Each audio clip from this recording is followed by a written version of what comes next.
Our guest today is the Honourable Marsha Henderson, Minister of Tourism, Civil Aviation, and Urban Development for St. Kitts and Nevis. During this discussion, we will talk about the beauty and tranquility of St. Kitts and Nevis, two sister islands that are only 2.5 miles apart. And we're also going to be talking about the annual summer festivals and various attractions taking place on both islands during the months of June through August. Minister Henderson, we're delighted to have you. And I'm happy to be here as well. Great, perfect. Now, our first question is, well, before we talk about the upcoming festivals on St. Kitts and Nevis starting in June, can you tell us what are some of the main tourist attractions you would recommend to anyone visiting the island for the first time? What should they see first? Okay, definitely. For us here on the island, we boast in the away from the ocean experience. So yes, St. Kitts is an overall experience. We do have the sun, we have the sand, and we have the sea. But for us, we have more to offer than that. So we do have here the oldest railway in the West Indies. It's called the St. Kitts Scenic Railway, where visitors can see the island from while they tour on this train around the island. Once you're on there, you'll have a captivating view of different views on the island. I think it comprises of the train ride as well as you have, I think, half of it is a bus ride as well. And there you learn of the history, you get to see the mountains, you get to see some of the estate ruins that still remain from St. Kitts and the sugar plantation and slavery here. And so for me, that is one of the things I'd recommend. I would also recommend that they visit the Brimstone Hill Fortress. In fact, it's one of the UNESCO heritage sites. And it's significant for me because it's a combination of architecture, history, and culture. And visitors can go there, tour the site, and they would learn a lot of how it was constructed by slaves on hand without the technology that we have, of course, today. And the architecture is superb. And this was done, centuries ago. So I would recommend Brimstone Hill in addition to the Scenic Railway. And one of the things that is emerging here as we continue to diversify our offerings here is farm tours. And there is the Liamiga farm tour where you can go. Liamiga, for example, this farm is 1,542 feet above sea level. And visitors can go there and just have a natural experience. I think that is what the visitors are asking for, more than the sun, as I said, more than the ocean, and more than the beach. So you can go up into the mountain and have a natural experience at the Liamiga Natural Farm Tour. It's an undisturbed experience, and there you can relax, drink a cup of coffee, or even a glass of wine, and take in, of course, the fresh mountain air. So I would recommend those 3 things. But in addition to that, we've just introduced the rum tour here, where visitors can have a 2 type of experience where you actually go to, it's Wingfield Estate. We have the oldest rum distillery there, and you can go there and do the theoretical part of this program. I think it's called the Kittitian Rum Master program. And you go there, you learn of the ruins. For me, it's very interesting when you can actually walk the site and see the ruins and see how they made rum. And so you go there, you see, and you can also have go to the batik. I think it's Caribbean Batik. You go there and you can actually make batik there. So at Wingfield, you can have the first part of the Rum Master program, which is the theoretical part. And you can also go to the batik factory and make your own batik and take that back as, an authentic piece of St. Kitts. And then the second part of the Rum Master program is actually on the beach in Majors Bay, Cockleshell Bay, forgive me, in Cockleshell Bay. That's on the southeast peninsula of St. Kitts. and you can go there and you actually make your own cocktail. So the first part is theoretical and the second part is practical. So, you know, doing that, you get to see both sides of the island. You get to see the beach and make your cocktail there, sip your own cocktail on the beach, and then you get to go into the mountain where just there by the rainforest where when you go to Wingfield Estate. So those are some of the things I would recommend. And like I said, Janet, we boast about the off of the beach experience. On the beach experience is just as superb, but we have more to offer than the sun, the sand, and the beach. And I think that is what sets us apart from other destinations. Gosh, that sounds so wonderful. I would love I'm to telling visit. you. I've learned so much about St. Kitts and I would love to visit soon. And we can't wait to have you either. Yes. Oh my goodness. Okay. Now, the St. Kitts Music Festival has become an iconic annual event now in its 27th year. Right. This 25th. 3-day, 25th? Right, because we missed 2 years Yes. when COVID was when we had COVID. So it should be the Okay. 27th, but it's actually the 25th anniversary this year. You're correct. Okay, all right, okay. Now, this 3-day event carries a large lineup of popular artists performing, such as Coffee, Chronics, Burna Boy, to name a few. Can you provide more information on that festival and what else we can expect? Okay, so for us, it is undisputed that the St. Kitts Music Festival is the best festival in the region, the best music festival in the region. And 25 years ago, well, 27, as you said, because we had 2 years off during the pandemic, COVID era, we had to find a way to get the visitors to our destination during what we call the off season. So the off season is when the winter season ends and when the cruise season ends here at the end of April. So during the period April to October, we had to find a way to bring visitors to the destination during that period. So this product, which is the St. Kitts Music Festival, was formed out of that. It was created out of that need. And it has grown to me significantly over the years. We've hosted major artists. And this year we have, just as you say, like Air Supply, we have all genres of music. So we are set, to me, it's different to St. Lucia's Music Festival, where it's just jazz. Dominica's Festival, which is just Creole. For us, we have all genres and we cater for everybody. And so this year, it's not just the different artists, it's just the vibes as well. It is a major show, and this year is going to be no different. We are pulling out all stops for this event, this year's 25th anniversary. The team is working hard, and we want to encourage persons to get their tickets early. And our official website to get tickets is www.stkittsmusicfestival.com, where tickets are now on sale. You don't want to miss it. Okay. And that comes with not just the festival, but the opportunity to experience the destination while you come for the festival. All of the nice things I would have told you about, in addition to the music festival. Yes. Now, what is the national dish of St. Kitts? Will we get to experience the food fair? Absolutely, absolutely. We are big here on culinary as well. Our national dish is what we call saltfish. You probably know it as codfish.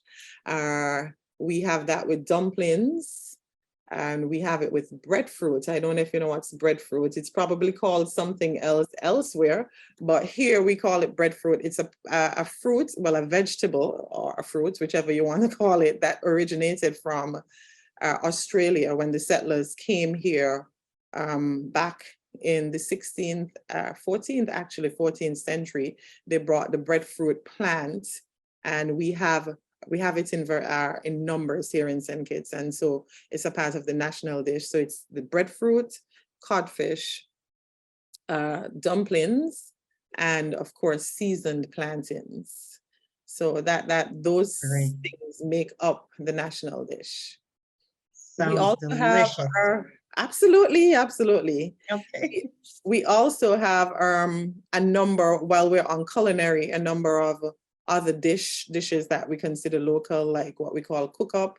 In some countries in the region, they call it pilau, but it's cook-up, where we have chicken and saltfish and rice, and some parts of the pig are cooked into the cook-up. We have sauce, which is the pig feet stewed down. And we also have black pudding. Some people call it blood pudding. And you know what, Janet? Our culinary as well tells our story, who we are, where we came from. And so, for example, the blood pudding, where we have pig intestines, it's actually made out of the intestines of the pig, stuffed with rice, cooked in pig blood, seasoned nicely, of course, and it's now a delicacy here on the island and in a lot of other islands. But that is what the slaves, when they got the scraps from the plantation owners, that's how they survived. It tells who we are. I know. And they took that and made it a meal. Similarly, the plantation owners would have gotten the leaner parts of the meat. So they got like the nice steaks and, the chunks of the Exactly. pork, but we got the scraps, the tail, we got Yes. the feet. Well, when I'm saying me, I mean my ancestors, of course. They use the feet, they use the tail, the snout, and we've created delicacies with those things, and they're It's now a delicacy. absolutely, and now part of what we call local dishes here. And so it tells our story as well as a people, and we try to do that when visitors come here to, educate them as to what the dishes are, where they come from, how it is a part of us as a people. Our heritage, our story, our history is rich. Exactly. Oh my goodness. Okay. Thank you for that. All right. So would you like to tell us a little bit more about the Summer of Fun promotion in Absolutely. September? You're Absolutely. offering up to 3 nights at participating Definitely. So hotels. yes, we do have our stakeholders who are partnering with us in the Summer of Fun. But similarly to the music festival, the Summer of Fun was designed to attract visitors to our destination during the slow tourism season. People tend to go to Alaska and to Europe during the summer. And so we're trying to diversify what we offer here as a destination and attract people during that period. And so our accommodations sector and our hoteliers have graciously partnered with us, and they're giving special rates and discounts for the accommodation here. But let me just tell you about the Summer of Fun. It starts off with the music festival. That's the 22nd to 24th June. It's 3 nights, Thursday, Friday, and Saturday. Like I said earlier, all genres of music. And then we go into Restaurants Week. Of course, I told you how big we are on culinary. Yeah. And what we do here for Restaurants Week is in the ministry, we pick a fruit, and this year it's either going to be pineapple or bananas, and the restaurants partner with us, and we have a whole week of our cooking, and this year it's going to be cook, eat, sip, and glamp. So Restaurant Week is going to be a whole experience, and they're supposed to take that fruit and make special dishes, special smoothies, just to exhibit, and partner with our agriculture sector here. So it's agro-tourism and of course, exhibiting our culinary during Restaurants Week. During the Summer of Fun, we also have Nevis's Culturama, which is their carnival. It's more cultural though, and it tells a story in terms of reenactments and, little parades displaying little stories. And so that's on Nevis. I think it's early August, or end of July into early August, and that's something to do as well. Nevis is another experience. It's separate to St. Kitts.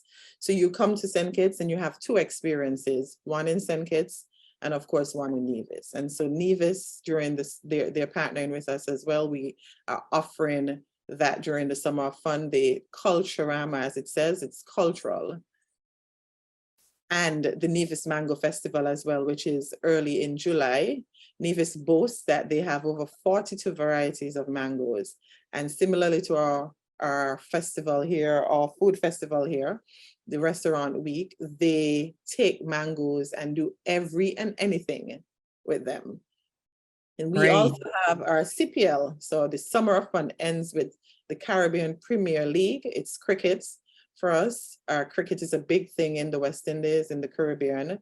And it is called the biggest party in sports because some people come, they don't know anything about cricket, but they have the best time ever because it's more than the game. It's the experience on the grounds, the camaraderie, supporting your team. We have a team here in St. Kitts called the St. Kitts Patriots. So we go out, we rally behind our team, and it's not the, let me not say boring, but it's not the test cricket that, you know, plays over several days. This is short. Each team has, I think it's 20 overs. And so it's who gets there first. So it's lots of energy, good music, good fun, good food. So that makes up this Summer of Fun. Something for everybody. Something for everybody. The vibe. There's so much going on. I'm telling There's you. so much to do. We're team no sleep here. Yeah, really. Okay. I can blend in there easily. I'm sure you can. And so we have our stakeholders who partner with us. And we, like I said, they've so far, we've had the hoteliers who've come on board to partner with us in the accommodation sector. And the St. Kitts Marriott Resorts has a special book 7 and you only pay for 4 nights. So you book 7 nights and you during the Summer of Fun and you only pay for 4. The Royal St. Kitts Hotel is stay for 7 nights and you only pay for 5. At the Timothy Beach Resort, forgive me, you stay for 7 nights and you only pay for 5. Belmont Farm, and this is one of our pushing sustainable tourism. This is one of the hotels that practice farm to table, ocean to fork. It's actually located up in the mountains as well. And they have a special of stay 4 nights, pay for 3. Sugar Bay Club, they're offering our visitors up to 32% off of any bill. That's accommodation though. And Sunset Reef St. Kitts, which is boutique style hotel, relatively new to the destination as well. You stay 5 nights and on the 5th night you get the 5th night free along with breakfast. And then there's Park Hyatt, which is a 5-star hotel located on the peninsula with a good view, bird's eye view of Nevis. Right there on the beach, your 5th night is free and you get $100 resort credits once you book up and stay there. So we have our stakeholders partnering. I'm sure we're going to get more persons coming on board, the restaurateurs and all the other stakeholders in the industry who would partner with us during the Summer of Fun. Gosh. And all of this information. That's a great deal. Absolutely. And all of this information, Janet, can be found on our website at the stkittstourism.kn in terms of the specials for any of the visitors who are looking. Great. Oh my goodness. Got to take advantage of that some way or another. Definitely. Okay. Are there any travel requirements or restrictions though to travel? None whatsoever. None whatsoever. You don't need visas. You just need to fill, when you're getting here, fill the immigration form online, right, before you land on the island. But other than that, all the restrictions in relation to COVID have been lifted, and hardly ever, it depends on where you're coming from, hardly ever any requirement for a visa. Minister Henderson, we appreciate you joining us today to talk about St. Kitts and Nevis and your beautiful islands, what they have to offer us during the summer. It is our hope that our conversation will inspire more visitors to come and experience the beauty and tranquility of these paradise islands and to also enjoy the summer events. And I'm looking forward to visiting. It's a beautiful And we island. can't wait to have you either, Janet. Yes. It was a pleasure meeting you when we were there. Yeah, absolutely. Ago, and we look forward to having you here. It was a pleasure being here with you as well this morning. Thank you so much, Minister Henderson. I Thank appreciate you it. as well. Thank you. Have a great day.